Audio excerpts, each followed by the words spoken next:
a seat. Or the ground, I hear that's comfy in certain situations. Welcome to Smash, our first outside teaching in months. Oh, yeah. We haven't had one since last year. Yeah, exactly. I barely recognize some of your faces. We're going to have a great teaching tonight. A couple of announcements first. This Saturday, we're having our usual CT drive-in event at the study center. So come to that if you want a bigger example of what this is tonight. Those of us going, get ready and pumped for Florida. That's in like 2 weeks now. All going camping in Florida for a week. Don't know any details for that, but if you're interested in going and you haven't decided if you want to go, talk to your friends. Another important thing to remember is people are still registering for Johnny and Friends retreat in the summer. Make sure you do your background check. Make sure you do your background check. That's very important. Don't want to be suspected of being a terrorist. Or if you went last time, then it's paste and post. Yes. And if you want any information on that, talk to people who have gone before. Talk to people like Seth, Jordan, Frankie, Chris. They're excellent source of information for that. So if there are no other announcements, if I haven't forgotten anything, we're going to start tonight with Greg. Yes. Hello, everybody. This is cool. First time getting together with the whole church. Praise God. It has been a long time. I don't think it's going to be very nice next week, so I'm glad we're going to do it tonight. If the forecast is right. But we'll take what we can get, right? How about if we have a couple of us pray, and then we'll get into Daniel 8. And it's good to bring your Bible or to read along, because we're going to go through this new prophecy. Yeah, Lord, I just want to thank you so much that we all get to be together. Oh, it just melts my heart just knowing that like we all smash to be together tonight. And I just pray that we can just be having a fun time and just really help us, Lord, to listen and hear what you're trying to say through Greg and Nate tonight, and let your spirit just be moving. And I just pray that that we could just be following along and just, I don't know, Lord, help us have open hearts and ears. And I just pray for some cool discussion afterwards, Lord. And again, I just thank you so much for this beautiful night that we just have this a cool opportunity where we can all be together since this hasn't happened in such a long time. Yeah, Lord, I just want to amen that. Just thank you so much that we were able to be here in this bomb-ass backyard with these lights, having garage, Homechurch. Just so sweet, Lord. It's just something that's so different, and super grateful to be here. Just thank you, Lord, for everyone coming out, all of our friends and whatnot, and just pray for Greg and Nate teaching, just that our hearts would be open to what your spirit is trying to say. Pray for Shane's chair that just ripped.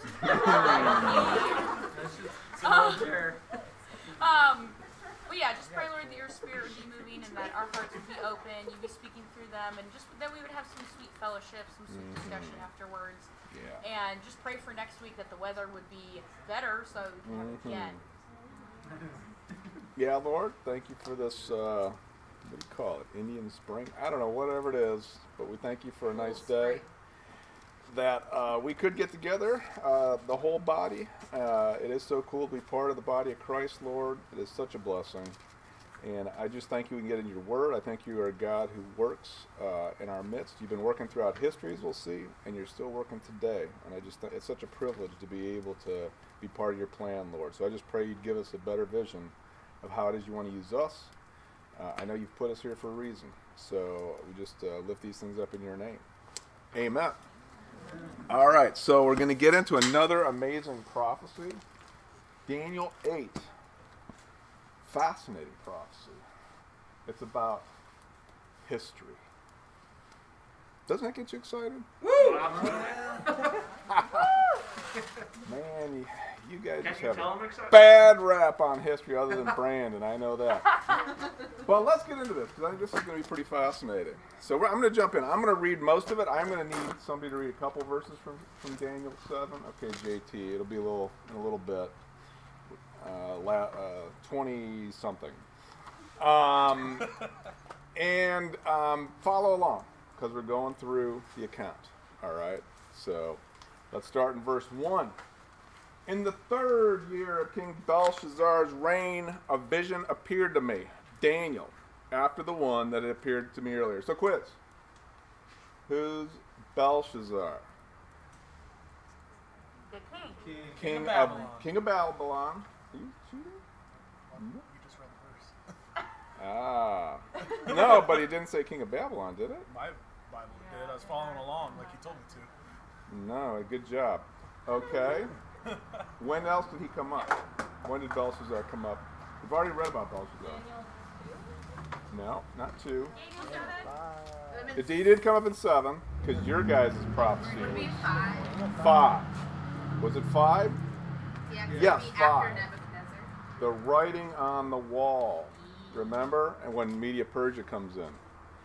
Now this is before that, actually. Probably a good 5 to 7 years before that. So this is sometime before what happened in Daniel 5. You might pick up on why that is. The second half of Daniel is all prophecies that Daniel has. The first half is sort of the historical accounts of what happens with all these kings and stuff in Babylon and Persia. So now we're in Daniel's prophecy section. So he says, I saw the vision, and as I watched, I was in the fortress city of Susa, in the province of Elam. I saw in the vision that I was beside the Ulai Canal. So you all know where Elam is, don't you? Yeah. Sure you do. Iran. You're right. How'd you know that? Because I studied for it last week. Ah, cheater. Or a good student. One of the two. Okay, so Elam is in Read against Persia. the flow, you'll know. You know, back then it was called Persia, not Iran. And it was not a big thing yet. So he's actually in Babylon with Belshazzar. And his vision transports him into Susa, the city of Susa, and the fortress there, in the province of Elam, okay? Which is a pretty bizarre thing. So just imagine being Daniel, getting transported like this. In fact, throughout all these prophecies, like imagine being Daniel and seeing the stuff that he sees. It is pretty mind-blowing. He's going to be getting really shook up with this prophecy and some of the later ones coming, because it is going to freak him out. So again, this occurred a number of years before the chapter 5 incident with the writing on the wall. It's 2 years after your guys' prophecy in Daniel 7. So up to this point, actually, even Daniel 7, all of the accounts, the history, Daniel in the lion's den, and the prophecy of Daniel 7 has focused essentially on the world at large. Okay, what's going on in the world from Babylon onwards, which is pretty astounding in and of itself. But now, from Daniel 8 onwards, it's going to focus on how the world impacts Israel and vice versa. Okay, so now the focus is still in the context of the world, but now we're looking at Jerusalem, God's people, how God is going to work through this situation in various ways. And what are the things that are going to go on specifically in Jerusalem? And so he's transported there to Susa. This time it's sort of a secondary city because Babylon's the big deal, but ultimately it's going to be the big deal, right? So the future of Babylon is going to get kicked in the butt by Persia. And so in order to really understand this, we have to set up the previous prophecies we went through, both in Daniel 2, the statue dream. Y'all remember that, right? The head of gold, the torso of silver, the arms of gold, silver, the bronze, the steel legs, iron legs which were mixed with clay in the feet, right? And those all went from Babylon through Media Persia to Greece to Rome, right? And then the final kingdom that before the Antichrist and all that kind of stuff happens at the end of the age, which is something of the Roman Empire, which is what we're living in. So, and then we had the dream from chapter 7. Usually it'd be nice to have a PowerPoint where you could put these things up there and you could see the beasts that are talked about and you can get a good picture of it. So I figured, why don't we do a reenactment of Daniel 7. Heck yeah. So, Anna, would you be my lion? Yeah. You kind of look like a lion. It's the mane. So come on up. You're the lion. So you need to stand about there. Okay. On the river Euphrates. Okay. Crack. And then we need a bear, JT. Here I am. Now keep in mind that this bear is raised on one side. Oh. Not, I mean, it's like this. We're like a hunchback. Yeah, You're more like raised a on one hunchback. side, and you've got 3 ribs in your mouth. All right. Find a stick. So you can move back a little bit. You're a little northeast of where Anna is. Oh, and Anna, you're a lion that used to have eagle's wings, but they got ripped off. And so then we need the leopard. I was wondering about this one. But what about a Gracia? Are you willing to be a leopard? Where is Gracia? Yeah. One of us. So you're a leopard, and you're going to be like over here somewhere. Right in front of the camera? Sort of. camera's up Like there. right there. Oh, good. And then I need the beast. This was so hard. I couldn't decide what Jordan to pick. But for equality, I'm going to take Yorger.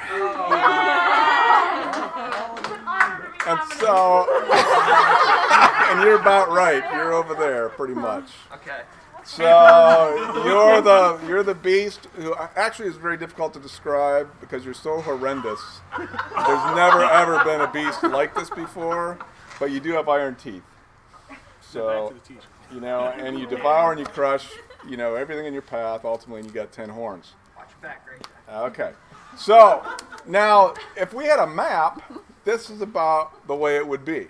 Okay, because here's Babylon, Persia's northeast. Greece is west of Babylon, and then Rome is further west of Greece. All right? How about that? World geography. Wow. Excellent. Right here. Now, this is what happens, though. The lion, was magnificent. It had its time, though. And the bear came in and devoured the lion. Now the bear, of course, was Media Persia, and it was the 2, but the 1 was raised up. So Persia is the raised up side. So you got to make sure you're always raised up. There we go. And he actually went to the south, and the west, and the north, and conquered all. That's the east. That's the wrong direction. You're coming this way. Yeah, this But way. then, a couple hundred years later, out of the west comes the leopard, Greece. which is super fast and just roars through all of your territory Roar. and destroys you. Destroy him. And destroys the bear. And you turn into no. 4. You turn your one head turns into 4 heads.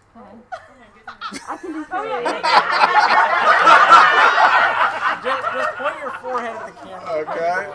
Yeah. So now there's 4 heads on you, and you're not as strong as you used to be with the 1 head.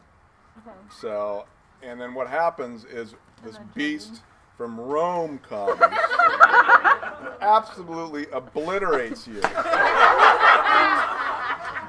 And then, of course, Jordan, you have 10 horns out of your head. Big chungus. But amongst them rises one little horn that sort of dominates, and takes over 3 horns. And so it's that one little horn that we're going to come back to in our account today as well. So there you go. There you go. That was Daniel 7 in a nutshell. Well, lost my place. And of course that little horn, blasphemed the Most High God, right? And he oppressed the holy ones, and he challenged all the religious practices of the day. We're going to see some more of that in this account as well, but with a little more detail. Before we go further, what is amazing about this, of course, is Daniel is writing in 500 something BC, mid 500s BC. Okay. Of course, he probably knew about Persia because even though Babylon was winning at that time, you knew about Persia. It'd been around for a long time. They had some strength. But Greece and Rome, those were not known at that point in history. And of course, these things, God predicted were going to happen. And it's pretty amazing because it's exactly right. I mean, the way the whole thing went down is just phenomenal. And, I think it's cool to see. The fact is that God works in and through history. It's a huge point in Daniel, the book of Daniel, that God knows what he's doing. He doesn't cause everything necessarily, but he works through it. And he's, I guess, brilliant enough to be able to work through these situations and know what's going to happen and be able to continue his plan through all of this. You guys, like when I said the thing about history in the beginning, most people think history is boring, right? Super boring. Yeah. Or, today we have cancel culture, right? What do they do with history? Cancel it, dismiss it, reinterpret it, something, So we judge it based on, new values and all this kind of stuff, instead of taking history at face value. And, that's not good either. But history is important. History is amazing. It's one of the only ways that actually, you can validate something, and when God predicts the future and stuff, and it happens, that's pretty damn good evidence that he is for real. And so that's one of the things that's going throughout the book of Daniel. And the other thing is, God has a plan, right? So God is working through history. He's bringing his kingdom together. And he's been doing this since Adam and Eve. He predicted it with Adam and Eve, that he was going to bring about his kingdom. He's going to work somehow through people to show everyone that he is the true God of the universe, that he's loving, cares for you, and he wants to have relationships with you. And we're part of that plan too. So as much as Daniel and these guys are part of God's plan, so are we. And that's really awesome. It's a huge privilege. So we're actually inserted here as well in the continuous working of God throughout history. All right. So let's get back to the vision here. So in verse 3, Daniel says, I looked up and there was a ram. Now we got a new beast. A couple different sets of beasts here. A ram standing beside the canal. He had 2 horns. The 2 horns were long, but one was longer than the other, just like the raised up bear, right? And the longer one came up last. I saw the ram charging to the west, the north, and the south. No animal could stand against him, and there was no rescue from his power. He did whatever he wanted and became great. Okay, so the ram with 2 horns. JT, are you still in Daniel 7? Can you give me verse 20? Absolutely. Now, there's no guessing at what this is. Because what does he say in verse 20? I also wanted to know about the 10 horns on its head and about the other horn that came up. Wait, is that 20 or? That's 720, yeah. What's the verse before it? You mean 820? Oh, 820. I'm sorry. Yeah, no 820. problem. That's the one. My bad. I think I did say 7. The 2-horned ram that you saw represents the kings of Media and Persia. All right. Very good. So this isn't Nostradamus or something. I didn't realize this, but when you had New Orleans flooded and stuff like that, that was predicted by Nostradamus. Did you know that? He said that a land that's swampy will be flooded. There you go. That's what it said. That was the prediction. But here, in the Bible, prophecy is actually laid out pretty clearly. So clearly we'll see that people can't believe it's prophecy, as we'll see. So here we know for sure this is Media Persia. And he goes on in verse 5, as I was observing, a male goat appeared. New beast here, a goat. Coming from the west, across the surface of the entire earth without touching the ground. So have you ever seen a goat run without touching the ground? Probably not. But that means it's a fast goat. That's what that means. And the goat had a conspicuous horn between his eyes. So it's a one-horned goat, like a unigoat. Something like that. And he came toward the 2-horned ram I had seen standing beside the canal and rushed at him with savage fury. I saw him approaching the ram, and infuriated with him, he struck the ram, shattering his 2 horns, and the ram was not strong enough to stand against him. The goat threw him to the ground and trampled him, and there was no one to rescue the ram from his power. Then the male goat became very great, but when he became powerful, the large horn was shattered. 4 conspicuous horns came up in its place. Yes. Pointing towards the 4 winds of heaven. So again, a 1 horn becomes 4, just like the 1 head becomes 4 heads, right? And of course, we know what this is because in verse 21 and 22 it says what? The shaggy goat is the king of Greece, and the large horn between its eyes is the first king. 22 too as well. Yeah. The 4 horns that replace the one that was broken off represents 4 kingdoms that will emerge from his nation, but will not have the same power. Okay, so here it's explicit, right? There's no guessing again. The 1 horn represents the king of Greece. And who is the great king of Greece? Alexander the Great. Great, that's from last teaching. Alexander the Great. One of the 3 great conquerors of the East. You know who the other 2 are? So if you were somebody like my friend from Turkey or from Afghanistan, you said, what are the greatest conquerors? There's 3. Alexander would be the first. Who's the second? This is not part of the Bible, by the way. Napoleon? No.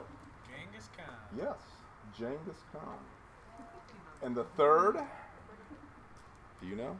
Is it Tamerlane? Yes, Timur Elang. Timur with the bad Who foot. the hell's that? If you lived out in if you lived anywhere east of the Mediterranean, you would know, because they conquered everywhere up to through Turkey. So he is a fascinating guy, one of my favorite characters in history, but he was pretty bad. Anyways, so Alexander the Great. Alexander started conquering at the age of 20. 20 years old, younger than most of you here, right? By 30, he had conquered all of the known world for the most part going east. He all the way to India.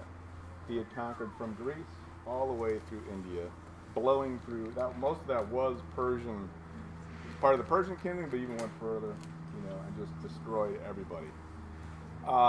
I guess he got so bored and drunk or something that he ended up dying at the age of 32.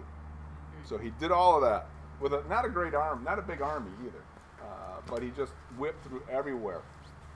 And when he, there's an interesting I forgot to write that out. Josephus. So he's a Jewish historian from the 1st century AD, said that when Timur came to Jerusalem, he was going to conquer it, but he didn't. And he was met by the high priest. And he didn't do it because he actually saw the high priest in a dream. And the high priest told him how he was going to go conquer everybody else. I don't know if that's true or not, but it's kind of interesting. Nevertheless, it makes you wonder, how could somebody conquer that much, unless somehow, the Lord is showing him what to do. I'm not sure. At any rate, he dies at 32, okay? And then he had an heir, he had a son who I guess was wimpy or something, and he didn't want him to rule, because you have to, the strong should rule. So he separated his kingdom into 4 parts. This was in Jordan and Frankie's teaching too. Remember their names? Ptolemy, Lucretia? I don't know. Lucius, Lysarchus or something like that. yeah, Succulus, Seleucus. Seleucus, and the other one started with a Cassander. Cassander, yeah, that's it. The 2 biggies that we're interested in are the Seleucids Empire and the Ptolemies, especially the Seleucids, because they're the ones that are mostly north of Palestine, and then the Ptolemies are south of Palestine and Egypt, and they fight over Palestine, or Israel, as sort of their stomping grounds and stuff. So those are the 4 now that are now in charge. And so we pick the story up in verse 9. From one of them a little horn emerged and grew extensively toward the south and east and toward the beautiful land. So this one little horn grew.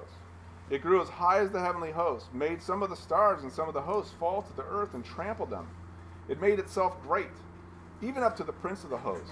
It removed his daily sacrifice and overthrew the place of his sanctuary.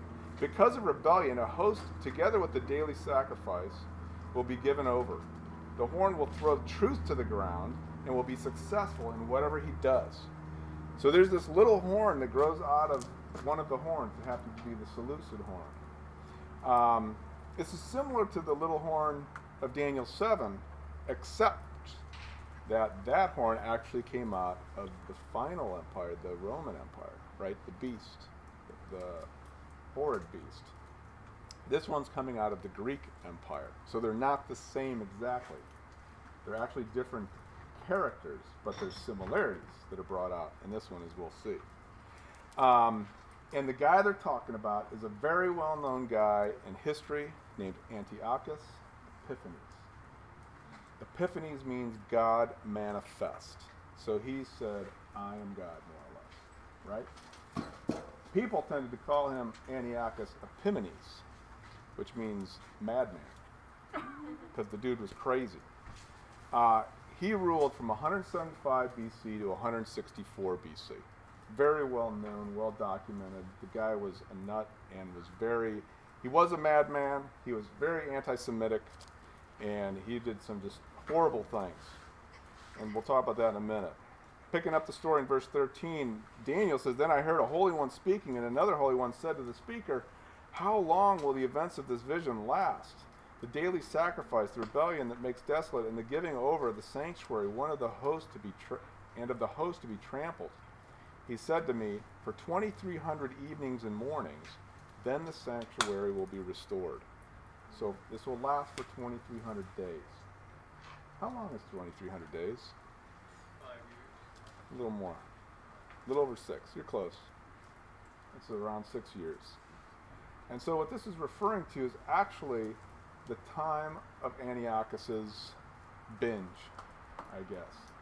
Anti-Semitic binge he goes on. From 170 BC, he either had the high priest killed or one of his little guys killed the high priest on his own because he wanted to please Antiochus, who was Ananias the third. And from then on, he sets his own people as high priests, or sometimes he kind of takes the role on himself. Until he dies in 164 BC, he just rains hell on Israel. So for these 6 years, he is just awful. He ultimately puts Zeus in the temple, which is, of course, anathema to the Jews to have this foreign god in God's holy temple.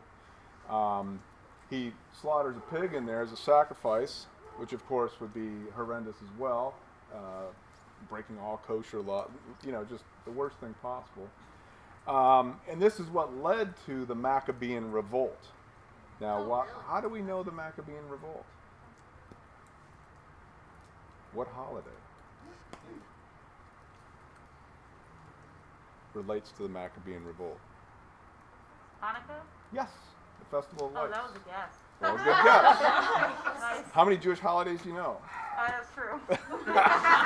So it's the only Jewish holiday, the most popular one that's not actually in the Bible. It's in the Bible, I guess, here, but it's not called out. But it took place between the last book of the Bible and the coming of Christ. And you can read about this actually in 1st and 2nd Maccabees, which are in the Apocrypha, and are pretty good history, which talk a lot about this stuff and go into great detail about how awful Antiochus was. And Daniel picks up and says, Well, I, Daniel, was watching the vision and trying to understand it. There stood before me someone who appeared to be a man. I heard a human voice calling from the middle of the Ulai, Gabriel, explain the vision to this man. So it's like God saying, Gabriel, please explain this to Daniel. He's having a hard time. So he approached where I was standing. When he came near, I was terrified and fell face down. Son of man, he said to me, understand that the vision refers to the time of the end. Okay? While he was speaking to me, I fell into a deep sleep with my face to the ground. Then he touched me, made me stand up, and said, I am here to tell you what happened at the conclusion of the time of wrath, because it refers to the appointed time of the end. So Gabriel shows up. First time an angel is named in the Bible, other than Lucifer, I suppose. That's controversial. Here's clearly, this is his name. Actually, there's only a couple. Did you know that? There's like only 2 or 3 guys named, angels named. Michael. I'm not sure if there's anybody other than that. I thought there was Michael. 3. Michael, Yeah, Gabriel. Michael, and I know his name, but Well, we can look at that later. But, you know, they're not big on the naming name, but this guy's got a name, Gabriel. And, you know, Daniel was so overwhelmed by this dream, he just fell asleep. You can relate to that, right? Absolutely. So, information overload, horrendous things, little horns that become big and kill people, and he just falls asleep. But it does, the angel does say this refers to the time of the end. We're going to come back to that. But right now we're not at the end. We're only a couple 300 years later than when he's living. And then in 23, we'll read this last section. At least I will. Near the end of their kingdoms, when the rebels have reached the full measure of their sin, an insolent king skilled in intrigue will come to the throne. So this is Gabriel explaining things. His power will be great, but it will not be his own. He will cause terrible destruction and succeed in whatever he does. He will destroy the powerful along with the holy people. He will cause deceit to prosper through his cunning and his influence, and in his own mind he will make himself great. He will destroy many in a time of peace. He will even stand against the Prince of Princes, yet he will be shattered, but not by human hands. Okay. This section is actually fulfilled by Antiochus Epiphanes. It actually is not, everything here can be fulfilled by Antiochus in the mid-100s BC. He was not an heir of the throne directly. He got it by deceit, okay? Helped the guy that supposed to get it die. He's very powerful and destructive. He is just incredibly horrendous to the Jews. He forbade the reading of Moses. He forbade following the laws. If he caught people circumcising their babies, he would kill the baby and hang it around their neck, and they'd have to walk around. And there's a whole bunch of more of these. I don't get into them. There's all kinds of these in Maccabees, the stuff that he did, actually. It was really horrendous. If you observed the law of Moses, you died. That was pretty much what happened. He convinced all kinds of people to turn away from Judaism and get into the pagan gods and all this kind of stuff. He desecrated the temple, like we said, by setting up Zeus and sacrificing the pig. He makes himself great, makes himself out to be God. And actually he died of a disease. He didn't die by human hands either. And of course, this all took about 6 years. So all of this stuff that's laid out in this prophecy is fulfilled by Antiochus. And it's really actually quite detailed and intricate when you look and see what he actually did, which is pretty amazing. And this is one of the reasons why skeptics cannot believe that this was actually prophecy, because this prophecy is so accurate. With everybody, whether they believe in God or not, says this is Antiochus Epiphanes, because it fits so well. There's just no other character in history like this, and it's so accurate. Too accurate to actually have been prophecy. It has to be history, is what the skeptics say about this section of the Bible, which means that this book had to be written after 164 BC, right? That's when he died.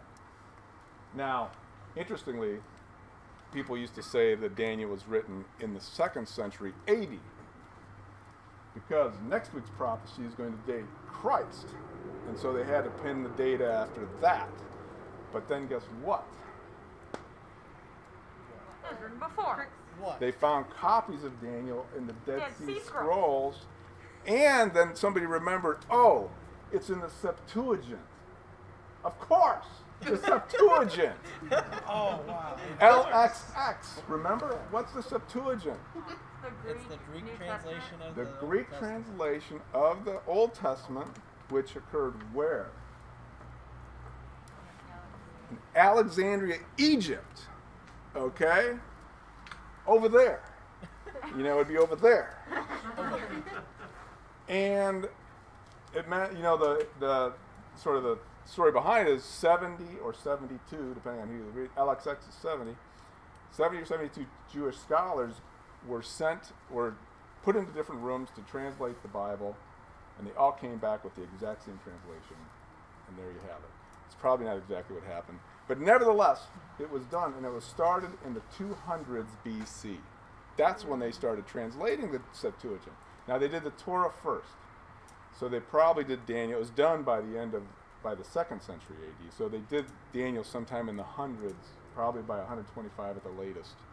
BC is when Daniel was translated, at least. At the latest, I should say. So, okay, just think about this. What's-his-face dies in 164 BC. We've got a translation of a copy in Egypt by 125 BC, at the very latest, probably earlier than that. In fact, could have been earlier than Antiochus, for all we know. It's not like guys post this on the internet and use Google Translator, and come up with a translation. To translate something like this is intense,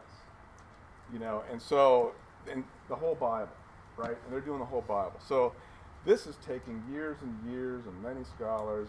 And also, somebody has to get these. It's not like they had a copying machine and they just riveted off some copies and took it over there. They had to hand copies.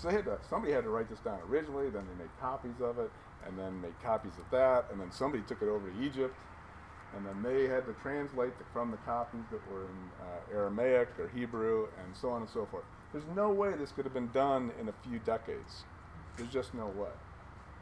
So it's pretty astounding to me that this is a really good evidence of the fact that this is a prophecy, not history, and that God actually predicted that. And it really shows you that the Bible is the Word of God, that God is trying to convey to us what He is up to, and He's doing it in the most explicit and amazing terms, and that is pretty cool. Well, the story actually is not necessarily about this, because it's about the time of the end, which is what Nate's going to talk about. So there's a future reference too. Good evening, ladies and gentlemen. I have a lot of verses. Oh, yeah. So if you have a Bible or a phone which has the Bible on it, I can use your help. JT, you're already in Daniel. I'm going to have you stay right there. So I'm going to write down who has what, because I will forget if I do not. I'm going to try and make this fire bigger. Try and make that fire bigger. Oh, no, it's going to work. All right, so JT is my Daniel man. So I've got a bunch of verses in Daniel. I need a Matthew 24 person. Kaylin, I saw your hand first. Let's see what else I need. Matthew 24. I need a 2 Thessalonians 2 person, Anna. So we got Kaylin and Matthew 24. And Anna in 2 Thessalonians 2. Let's see what else we got here. I need a Leviticus 26 person. I see Jordan's hand. Shark, I got you in Leviticus. And then immediately after that, I'm going to need an Ezekiel 11. Chris, I got you in Ezekiel 11. Ezekiel 11. All right, let's see what else we got. I need a 2 Timothy 3 person as well. Shelba. Because Gracia, I'm going to give you Matthew. All right. Who wants 2 Corinthians 5? Yeah, don't let him run you around Gracia, like that. can you take that? Oh my God, yes. Thank you.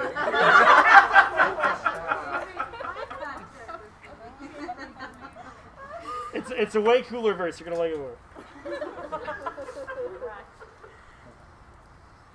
All right, and I think that's all I have to give. Actually, did I give up Matthew 7? Anybody want Matthew 7? Shug in the back. Thank you, ladies and gentlemen.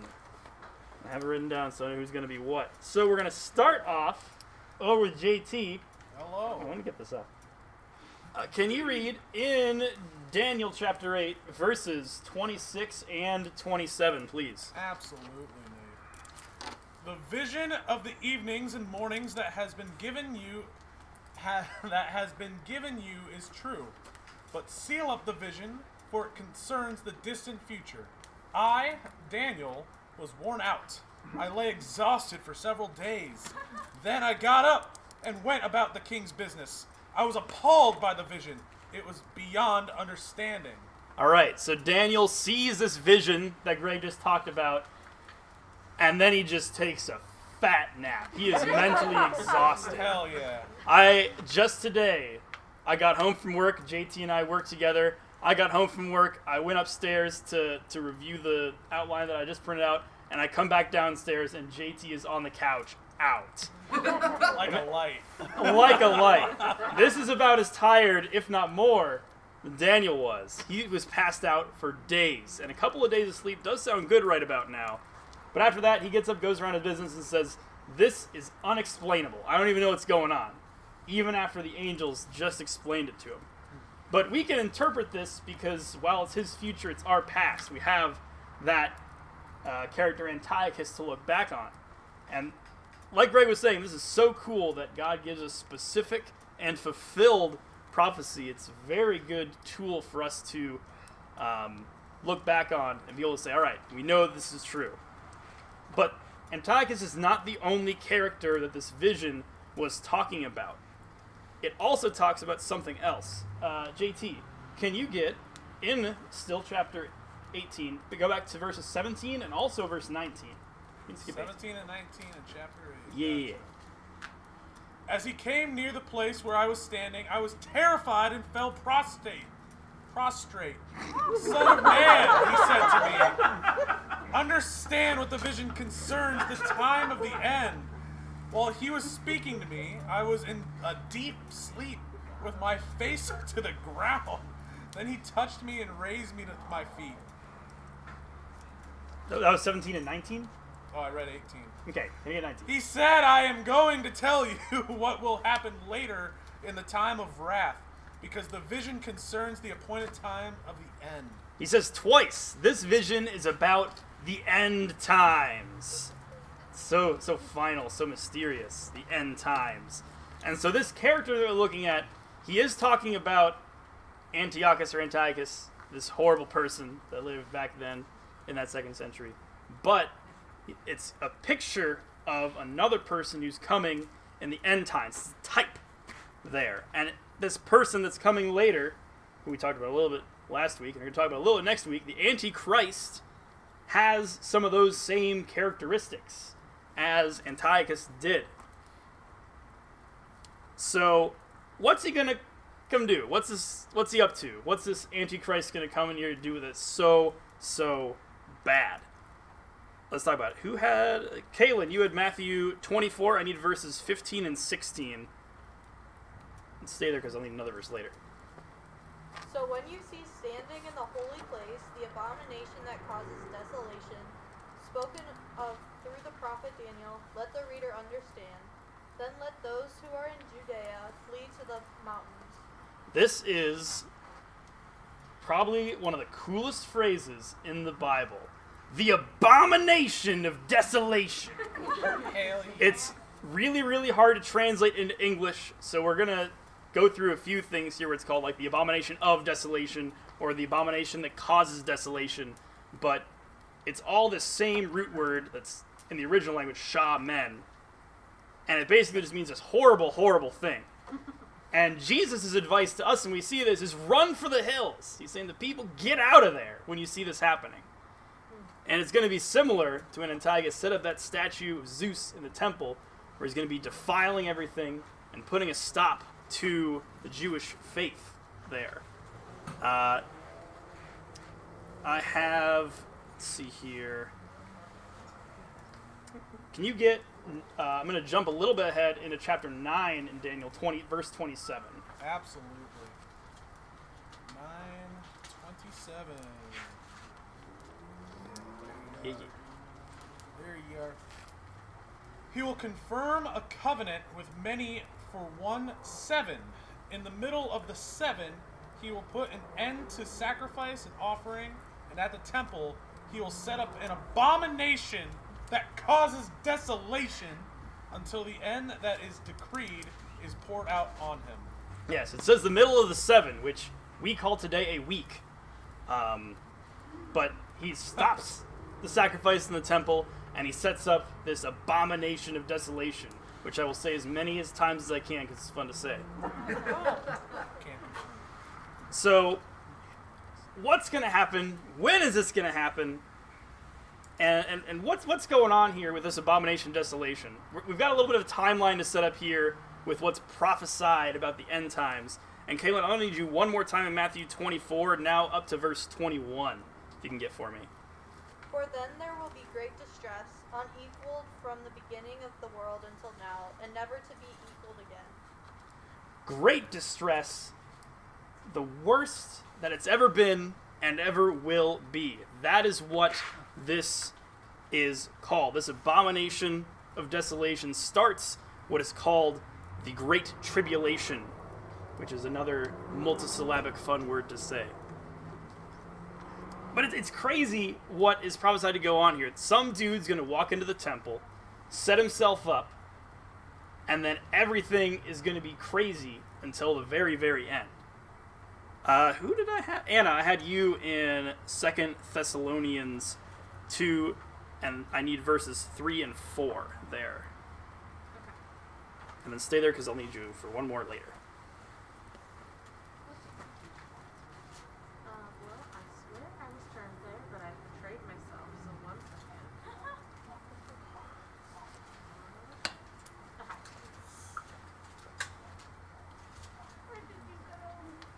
Sorry, it's a little bit. It's all right. Ugh. Okay, 2 Thess 2. And then verses 3 and 4. Don't let anyone deceive you in any way, for that day will not come until the rebellion occurs, and the man of lawlessness is revealed, and the man doomed to destruction. He will oppose and will exalt himself over everything that is called God or is worshipped, so that he sets himself up in God's temple, proclaiming himself to be God.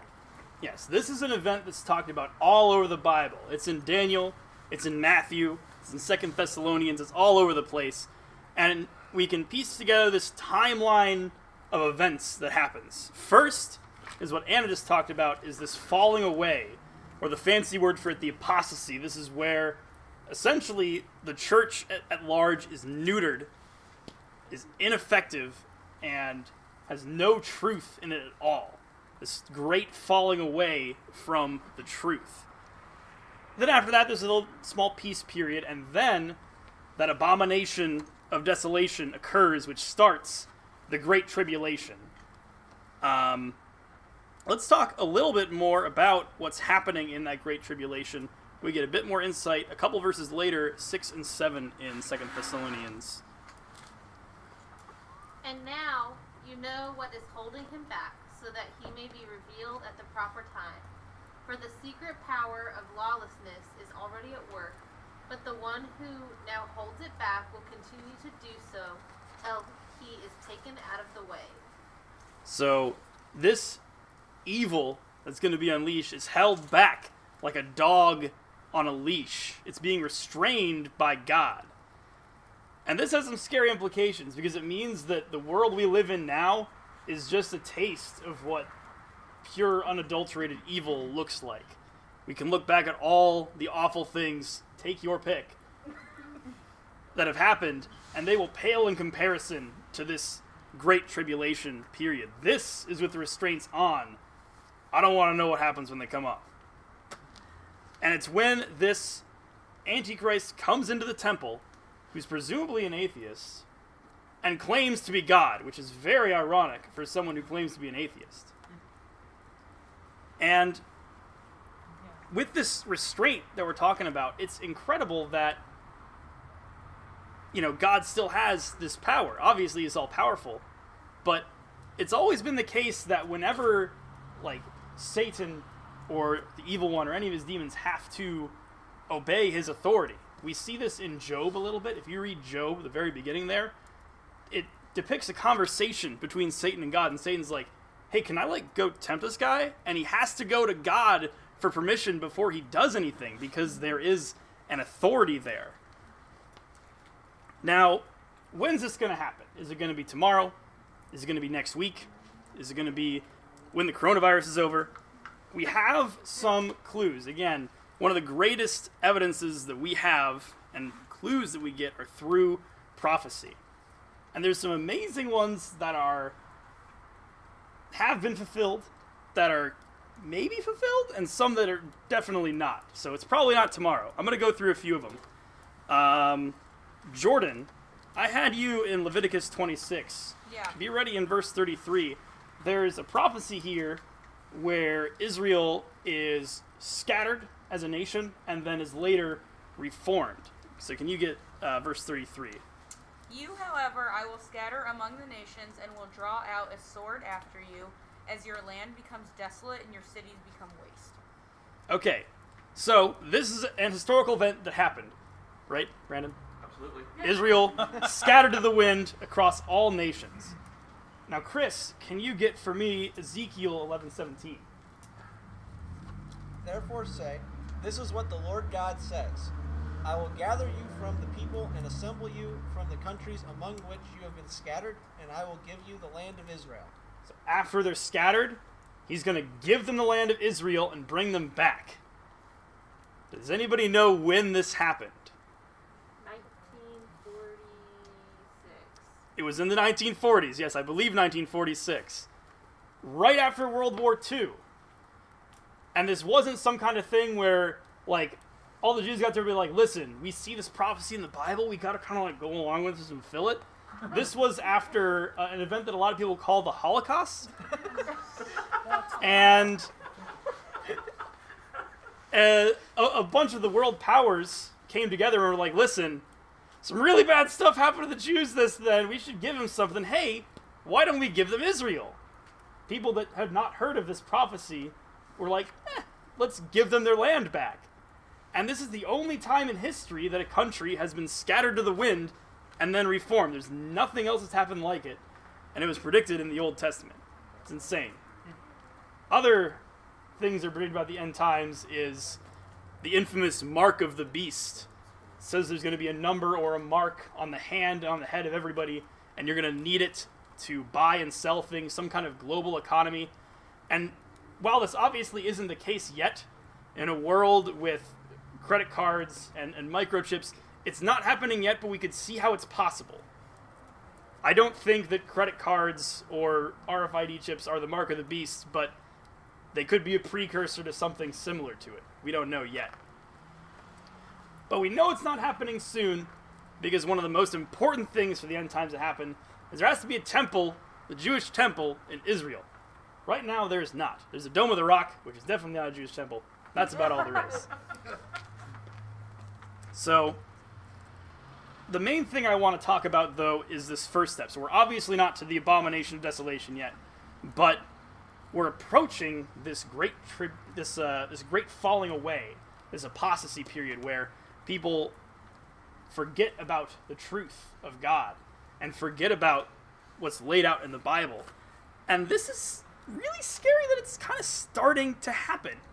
There's this new idea that instead of the truth, there is my truth, and something that is true for me may not necessarily be true for somebody else. And I gave Shelba 2 Timothy chapter 3, verse 7. If you give verse 7. Such women are forever following new teachings, but they are never able to understand the truth. Yes, so this is referring to the way that people are acting towards the end times. That's what the passage is about. And saying they're always learning, but they are never coming to the truth. There's a search for meaning that's happening, but they're never able to find it.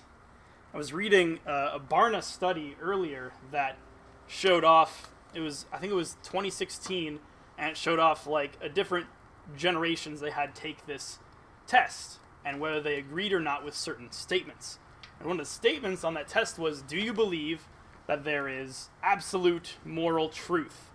And you could see the graph go up as more and more older people believe this, and as the generations go on, less and less people believe there's an absolute moral truth. Later in the article, it had the same trend relating to whether the Bible is the infallible Word of God. And even among Christians, there are less and less people believing the Bible is the Word of God. There are churches that don't have that as part of their doctrine, which I don't know how you can believe in God but not what he says. There's this lean now in our culture towards something that might be spiritual but not religious and non-specific. I had a coworker at my last job, and he goes to church, and he actually teaches a bit at his church. But I asked him what kind of church he goes to, and he says, well, it's not a religion. We just kind of get together and talk about what we think is true. And I didn't want to be confrontational, so at the time I just was curious about it. And so they just kind of, whoever wants to get up and be a pastor for that day can go up and talk about whatever he wants. So he talked about Dungeons and Dragons and how that relates to, I'm not kidding, he had a sermon about Dungeons and Dragons. It was actually kind of interesting. But less and less people are believing in absolutes, and there's a rising belief that it is absolutely true that there are no absolutes, which I don't have time to get into that. But you can see the contradiction here. And if there is no truth, the result of that is pretty grim. If there's nothing that's absolutely true, that means that nothing can inherently have any value. That means our lives can't have any purpose. No meaning. It's a very weird way to live indeed. I don't think anyone actually in their heart believes this way, but it's a deception. You know, like we were talking about in 2 Timothy, that we're always learning but never quite coming to the truth. I'm going to have a little pop quiz here. Does anyone have John 14:6 memorized? I'm the way, the truth, and the life. Yes. Jesus says, No one comes to the Father except through me. I am the way, the truth, and the life. No one comes to the Father except through me. That is what Jesus claims, and that is what he offers, is a way. Something that is absolutely the only way to get to God. Not one part of an elephant that you touch, not one road to the same hilltop. There's one way. That's what Jesus claims.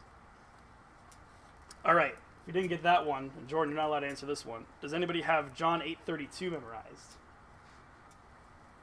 Is that the one where it's like, then you'll know the truth and the truth will set you free? Well, is it? Oh, yes, it is. Brandon, how many languages do you have that memorized in? It is. Yeah, so, for you will know the truth, and the truth will set you free. God not only offers us something that is true, but he offers us something that brings us freedom through that. It's not just about knowing all the facts. You can know everything in the world. There are people who have graduated from seminary that are atheists. It doesn't matter how much you know. It matters if you have a relationship with Jesus. And that is the offer that is on the table. If you do not consider yourself a Christian, this is the most important message that I have for you, not just tonight, but ever. And it's the most important decision that you can make as a person, to be like, we don't know how to make life work. If you do, I'd love to talk afterwards, because I need help with that. But God does. He invented life and how it works. And he offers us a chance to get a glimpse at what a perfect life looks like. In Matthew, I did give Matthew 7 out, didn't I? Shug. Matthew 7, verse 7. Ask and it will be given to you. Seek and you will find. Knock and it will be opened. Ask, seek, and knock, and it'll be answered. You will find, and it'll be opened. That's what God offers us, is a life without quite as much confusion, where there is something that is absolutely true. And for those of us that do know the Lord, it's going to be pretty sweet to live in this. And Gracia, I need you to get my last verse, 2 Corinthians 5, verses 18 through 21. It's a doozy.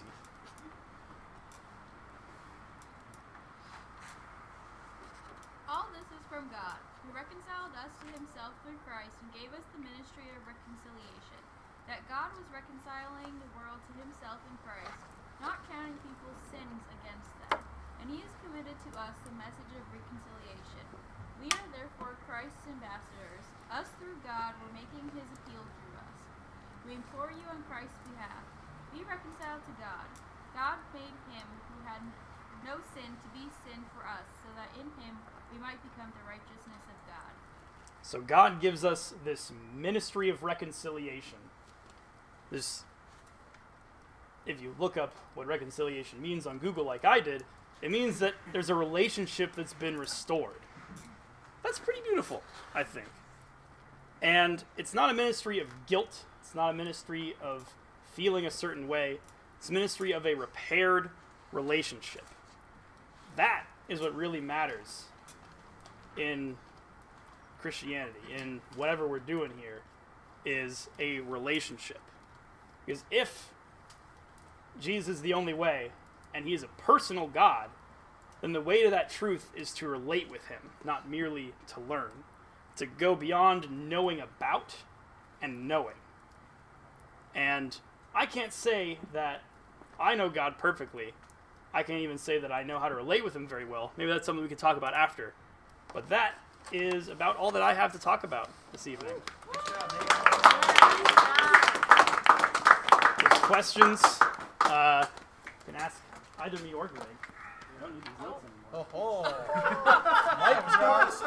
Abomination of desolation. All right. Desolation of Megan, then JT, then Jordan. So first off, I remembered the other name of the angel. It's Bondin, the destroyer. It's in Revelations 9:11.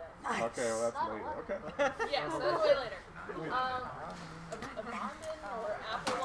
Apple. It's like Apollyon. There's more if you count apocrypha. But Nate, I really liked your point on like absolute truth and like how we more and more as like a generation like kind of lean towards like, oh, there's absolutely no way that there's absolute truth, and it's like one that in itself is just super redundant and like makes no sense. But then also, like, on top of it, we're also one of the generations that, like, talks a lot about social justice and, like, social arguments and, like, what is right and wrong. But yeah, we're also saying that there is no such thing as absolute truth. So it's like, we are so confused because we're having these arguments with nothing to base them off of. Yeah. Because if there is no such thing as, like, something that is morally true, then how can you say that, like, killing babies is wrong? Or that, like, the abuse of African Americans is wrong. You can't say that unless you have that absolute truth to point out that, like, no, this is immoral. You know, it doesn't make any sense. Yeah, that's definitely right. And something I didn't mention is that a lot of this stems from my truth is what feels good for me, is what a lot of people say. So, it doesn't feel right that these things happen. But our feelings change so often, then, like, how is that anything to base your truth off if it's your feelings? I feel one way 5 minutes ago, I feel one way 5 minutes from now. So, thank you for that. All right, JT, you're next. Well, she actually stole what I was going to say. So, oh, my goodness. I was actually going to say something along the same lines. What of, injustice. Like, it's like, as the generations get, like, younger, you lose that, as your statistic of moral truth is a thing, or, like, absolute moral truth exists. But you also see that it's the younger generations who are making all these movements and cancel culture type things. That's where it's originated. And so, when it comes to like biblical moral truth, it's like shut down. You can't talk about it. What's true for you is true for you. What's true for me is true for me. But when it comes to whether I believe whatever movement is out there, if I don't agree with it, that's when I get shit on. And so it's like you are trying to put this, like, you can't have absolute moral truth, but if you don't agree with our moral, like, ideas, then you're wrong. So it's like, it's very hypocritical is what it comes down to. And they shift with whatever's trending on Twitter. So it's like, what is the moral, or like the true north of what your moral truth comes from? And, you know, for us, that's, you know, God. God is morally perfect. That's where we get morals from. And so it's like when you lose that, it's when it's like, where do you go? Yeah. It's like, what's your guiding light? Yeah, some people say that it's about what you feel. And I've also heard, and I just remember this, that there's a lot of people that say, oh, well, that's why we have laws as a society. That'll be our moral truth, right?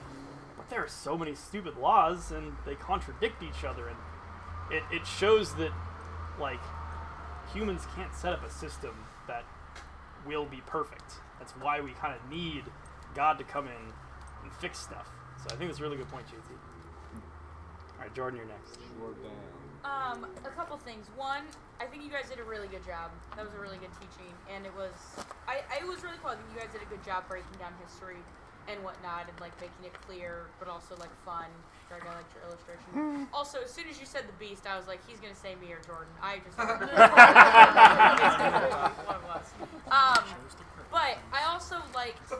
So with all of that history, like when you actually do break it down, it's really cool, and it paints somebody like myself who is not like Brandon and doesn't get like love and excitement and all those happy feelings, serotonin and whatnot from history. It is really cool though once it is laid out, and it is like when you actually do look into it and you actually do investigate it, it is really cool because it paints this picture that God is trustworthy and that he really is in control. Like hundreds of years of history, hundreds of years of prophecy, hundreds of years of people translating the Bible, copies getting lost, or like, just all sorts of stuff. The Dead Sea Scrolls, like when you do lay out the history, it paints this really beautiful picture that God has a plan and it will always come to fruition and he will make it happen and all of these things come true. He is trustworthy. If he can orchestrate all of these nations and prophesy that these rulers and whatever, and to literally say that this ram is Medo-Persia and whatever, and it connects all these other prophecies, then how can I not trust that God is involved with the silliest details of my life? Mm-hmm. Like, I am not a ruler or anything like that trying to conquer all these nations, but I can learn from these prophecies that I can trust God with my job. I can trust God with my family. I can trust God with wherever he has in my life, because my life is so insignificant in compared to all these other prophecies, but God cares so significantly about the little things. So, I don't know, I think it's cool. It's not like this far out historical thing in the Old Testament that is so separated from Jesus. It's this beautiful narrative that God is so intimately involved in everything. He cares about prophecy, but he also cares about me and my life. So, I think you guys did a good job with all that. Good point. I think that's why Daniel's such a cool book, because he's got both ends. He's got the greatest prophecies, but also He was in the Den of Lions, you know? Yeah, God just cares about him and his buddies. Yeah. So, Yeah. and they trust him. But also, like, you're part of history. Yeah. Yeah. Just like Daniel was. Mm-hmm. Yeah. Absolutely. Yeah. Prophecy is super cool. I think it's great that we can lean on it as like so we can look back and be like, all right, I can trust God because he can do this. But it's not like we need to know every minute detail of prophecy to know who he is as well. Cool. Any other thoughts or comments? Hate mail? Send it right to me. I'm not a coward. It was a long one. Damn. All right. Damn. As you were teaching, Nate, I think, and you were talking about the abomination of desolation. Yeah. And you're talking about how it's related to Antioch and how he like does crazy shit in the temple. And then, cause I was just like so like in like tense listening to oh god, this sounds so interesting. I was like, well, how would that work if there's no temple right now? Because right now we don't need a temple. But then you brought it up later that there is no temple in Jerusalem. So a big sign of that is the return of the temple, which will be really interesting, I think, to think about when that happens, because it's like I feel like it's a big red flag. Yeah. Well, they're gearing up for it. They're bearing. They're They got donations and shit. yeah, and they're accumulating stuff, and they've well, you got the red heifer, right? Yeah, there's an article actually. This is like in the past 10 years or something, right? Where it's some certain breed of cow. It's like a heifer. I'm not very well versed in heifers, but like for thousands of years there hasn't been a red heifer, and this is like that type of cow has not a single hair that's not red on its body. And this is from the Torah. Yeah. This is from the Torah, and now they're getting real close. They have like heifers that have like one or two like white or black hairs on them, and they're like, strategically breeding these things so they'll get a red heifer. Imagine if you were the guy that had to look for the white hair. That would suck. What does that have to do with the temple? Yeah. It's a sacrifice. It's a sacrifice. You have to have a red heifer to do the proper I can't things. remember what the verse, but it's something that's referred to in the Old Testament. That's something that's required. Okay. So, but, I was on the same page. I was like, what's a red heifer connect? you go online. That's a very good question. There's a website that lays out all this stuff about how they're getting everything ready for a temple. Essentially. Yeah. Now all they need is a temple. Orthodox Jews and stuff like that. Oh. So it's Those just Orthodox Jews, man. I think personally, I kind of, when the Antichrist comes, the first part of his thing is going to be peace and safety, and I wonder if he's going to get everybody to kumbaya, so that they'll be able to build that temple there. You know, you guys know what kumbaya is? It's like like fake peace.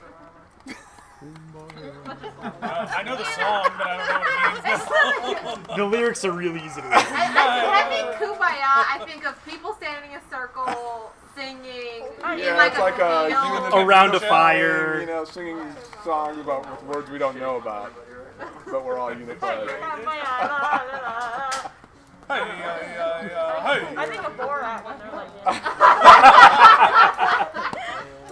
Oh my. Do we have any questions from afar, Alex? Dead Well, silence. We are all we here. have some of us pray. Besides people are. Nate can close. Yeah, I'll close this down. Let's have some people and pray. then we can hang out. So pray out if you'd like to pray out.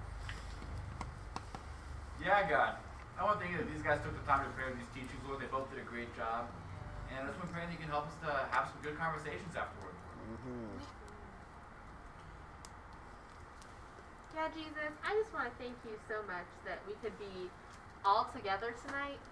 This is such a sweet gift after so many months of being separated and whatnot. And what a cool teaching to come back to and just hear how trustworthy, like Jordan said, how trustworthy you are, that you work through history and you use the ugliness of this world and the ugliness of people and the demonic influence on people to bring about your plan, and you predict that for us. You aren't completely leaving us in the dark, and that's pretty cool, and that's a lot more than anyone else or any other supposed God can offer anyone, so including ourselves. So I just want to praise you for that.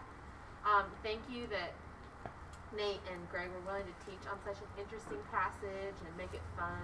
I do just lift up rest tonight that we could have sweet time talking with one another and growing deeper, not only with one another, but also with you as we seek out what your word has to say and its implications in our life. God, I thank you that you use the weak things of the world to shame the strong. That you use this random dude in the middle of Babylon to prophesy the future, and you used me to talk about it, Lord. I thank you that we can get together tonight, and it's such a beautiful night out. It's not raining or anything. And I pray that we can have some cool talks tonight, and that you can just be on our hearts and showing us how to trust you. Amen. Amen. Amen.